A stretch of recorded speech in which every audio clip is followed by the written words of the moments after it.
sounds an awful lot like the Jim Crow that you grew up in and were born into. These proposed voting laws are remnants of Jim Crow. Black communities, Latino communities, disabled Americans, the constitutional right to vote, as was done in the past. Now, my colleagues on the left like to say that common sense voting laws, including requiring a government-issued ID, are racist, discriminatory, and burdensome. Let me be clear.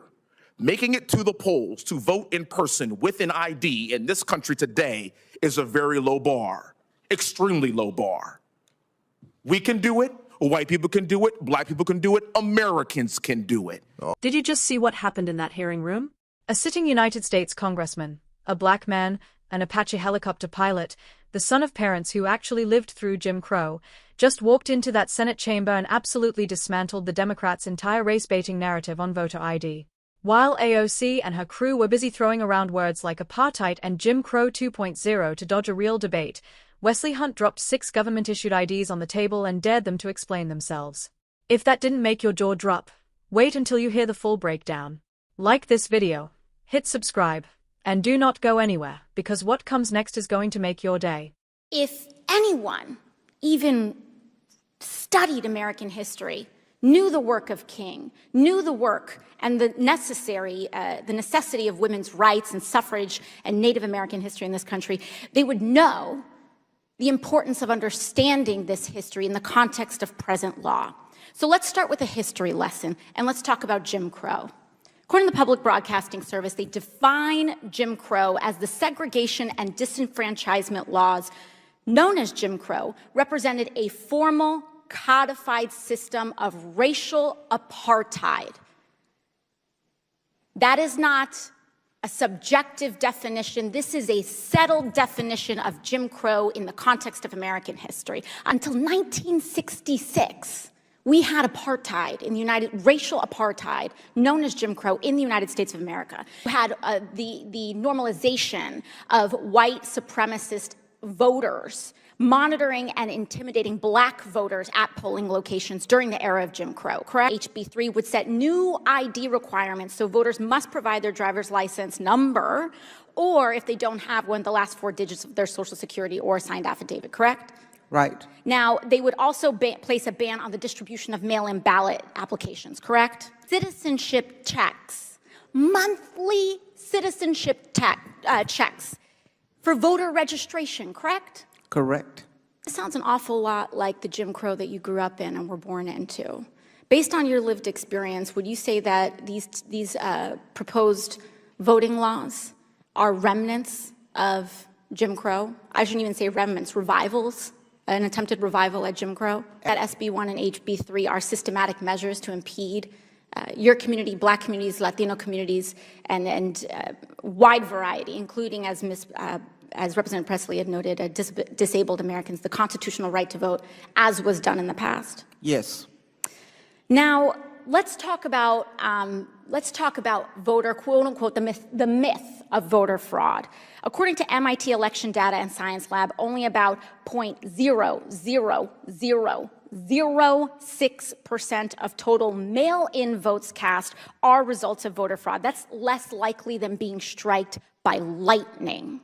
Thank you, Chairman Durbin and Ranking Member Graham, for having me here today to speak about voting rights in America, the country that I love dearly. More importantly, I'm here to talk about the left's soft bigotry of low expectations. Because it's the Democrat Party, not the Republican Party, that thinks so little of black America as a people of color that they make the case that being black in America means we can't obtain a government ID to vote. And that's not only a ridiculous assertion, it's demeaning and it's insulting. When it comes down to it, many of my colleagues on the left like to pretend that we're still living in the 1950s. Well, we're not. I've got some good news for you. It's 2024, and I know what year it is because I've been black for just over 40 years. And I'm also the son of a retired lieutenant colonel who grew up in the segregated South. You see, my parents grew up in a Jim Crow South in the 50s and 60s in New Orleans, Louisiana. Their next generation, my parents had 3 kids. My sister, brother, and I all went to West Point, all 3 of us. We all served our country in combat. And I sit before you today as a sitting United States congressman in a district in a suburb of Houston, Texas, that's a white majority district, that President Trump would have won by 25 points and I won by almost 30 points. And that doesn't happen unless we've made some incredible progress in this great nation. Now, my colleagues on the left like to say that common sense voting laws, including requiring a government-issued ID, are racist, discriminatory, and burdensome. Do you know what my father had back in the 40s and 50s before it was even cool? A government-issued ID. And continuing in his footsteps, I too have multiple government-issued IDs, and while that might be shocking to many people in this country, people may ask, how's that happen? It's very simple. It's personal responsibility for all Americans in this country, regardless of what you look like. Sitting with me today is my global entry card, my military ID card, my Texas driver's license, my Texas license to carry, because that's how we roll in Texas, my congressional card, and of course, the good old-fashioned American passport. What sorcery is this?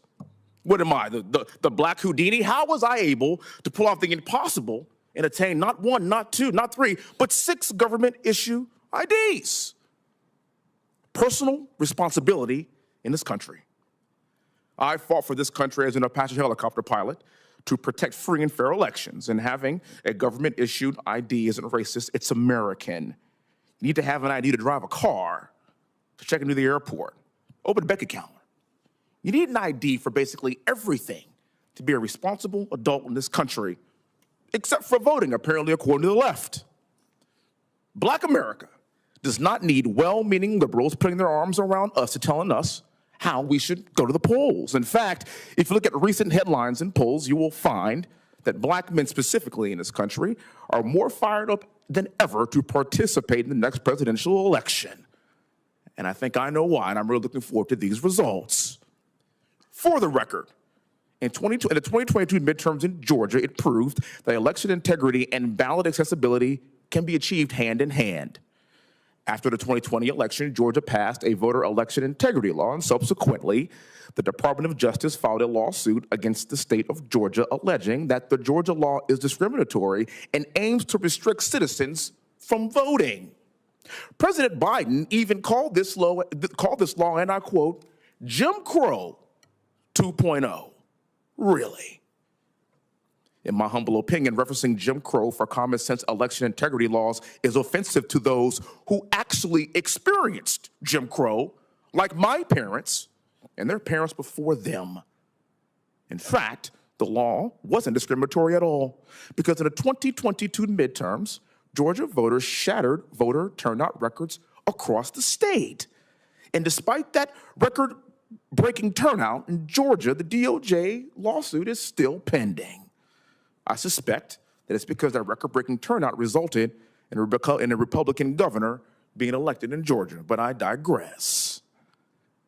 I'm going to say the quiet part out loud, which I tend to do. I have a lot of respect for John Lewis, but the John Lewis Voting Rights Advancement Act is not about protecting voting rights. It's about solidifying Democrat power nationally. It's about federal control over state and local elections, which, by the way, is unconstitutional. It's about diminishing the security of our elections.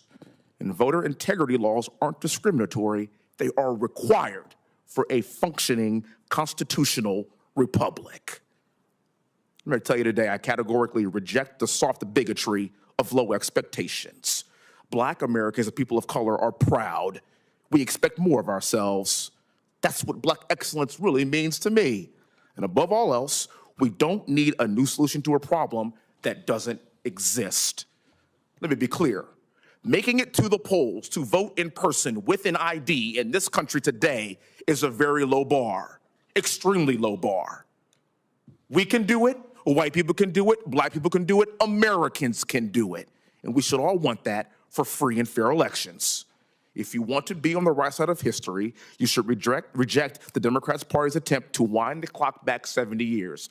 Because I'm sitting right here in front of you, and I'm here to tell you we've come a long way. Let's continue this progress. Thank you for your time. Thank you, Chairman. Thank you, sir, for having me. Wesley Hunt didn't just win that argument. He buried it.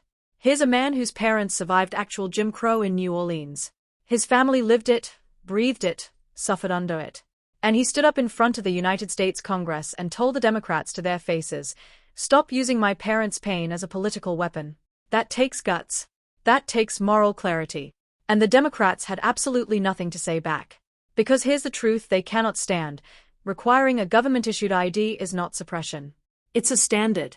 The same standard that gets you on a plane, opens a bank account, and lets you buy a beer. But Democrats want you to believe that the moment that standard touches a ballot box, it magically transforms into racism. Why? Because it fires up their base. Because it keeps minority communities afraid and dependent. Because without the ghost of Jim Crow haunting every election cycle, they've got nothing. Hunt called it exactly what it is: the soft bigotry of low expectations. The Democrat Party is standing in that hearing room arguing, essentially, that Black Americans cannot do what every other adult in this country does without thinking twice. That is not compassion. That is condescension dressed up in civil rights language, and it is disgusting. And then he brought Georgia. Remember the hysteria?